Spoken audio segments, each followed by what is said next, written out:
Igen? Uber munka iránt. Igen, parancsolj.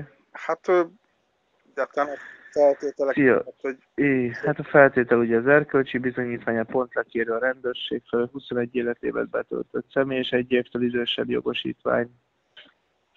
Ezek, amik ugye nagyon fontosak. Hát nem tudom, ezek közül bármelyik hát esetleg. igazából nem okoz gondot, csak hát tudod, itt lehet olvasgatni az interneten, hogy az ilyen valamilyen illegális munka, hát Ja, semmi erről nincs szó. Amit így hallasz, hogy így bármilyeneket mondanak, az mind ilyen, inkább ilyen internetes, ilyen taxiellenes blogok, de egyébként semmilyen probléma nincs az Uberrel. Csak ugye magában a taxisok azok nem nagyon szeretik ugye az Ubert, mert olcsóbb a tarifa, többen használják, barátságosabb a rendszer, igazából ez az, ami miatt ugye nem nagyon szeretik.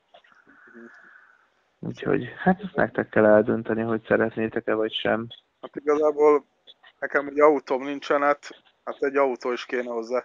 Hát a bérautóval azzal tudsz dolgozni, igazából az nem probléma, abba tudok neked segíteni. Ugye a bérautónak ugye a bérleti díja az általában ilyen 5000 forint per nap, de persze te is nézhetsz esetleg olcsóbban autót is, mint amit én tudok. És az autót azt ugyanúgy beregisztrálják egy bérleti szerződéssel, és akkor igazából így ennyi, ugyanúgy tudsz azzal is dolgozni.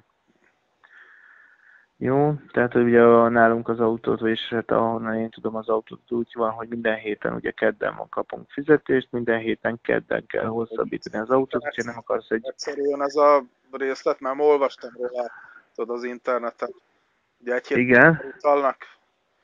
mindig, igen, egy hét. Hát úgy, hogy minden héten kedden van fizetés. Ja, kedden van fizetés. Minden héten. Hát hétfőtől szerdáig bezárólag fizetnek, de általában 99%-ban kedden van. Igen.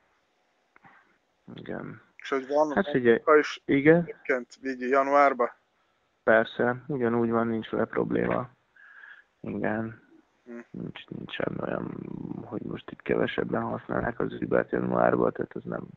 Januárban egyébként több pénzük van az embereknek, mint decemberben. Ugye januárban vagy decemberben elköltik a pénzüket, de decemberben kapnak ugye karácsonyra mindenhova pénzt, és igazából az embereknek inkább januárban van pénzük, mint karácsonykor a legtöbbnek. Hát, hogy elképzelhető, hogy akkor belevágnak, hol lehetne ezt így akkor... Ez csak úgy működik, ez egy okos telefonod van? Nem, ez nem okos telefon. Akkor mondasz nekem egy e-mail címet. Félig okos telefon. Egy e-mail címet tudsz nekem mondani? Igen. B-A-O-O Micsoda? B-A-O-O B? e-mail.hu. Jó, erre el fogok neked küldeni egy meghívókódot. A meghívókódot azt megnyitod, kibontod, kitöltöd rajta a nevet, telefonszámod, e-mail címedet, és visszaküldöd nekem, jó? És amikor ezt visszaküldted, akkor utána fogunk adni neked egy időpontot, de elvileg holnap reggel 10 óra, jó? Jó, de ez biztos nem illegális? Nem szeret. Nincs vele ilyen probléma, nincs. Attól nem kell félned.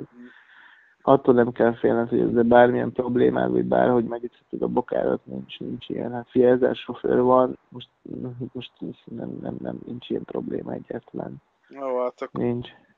Jó, akkor köszi, akkor várom a... Jó, rendben, egy pillanat is átküldöm neked, jó? Köszi. Köszönöm, szia.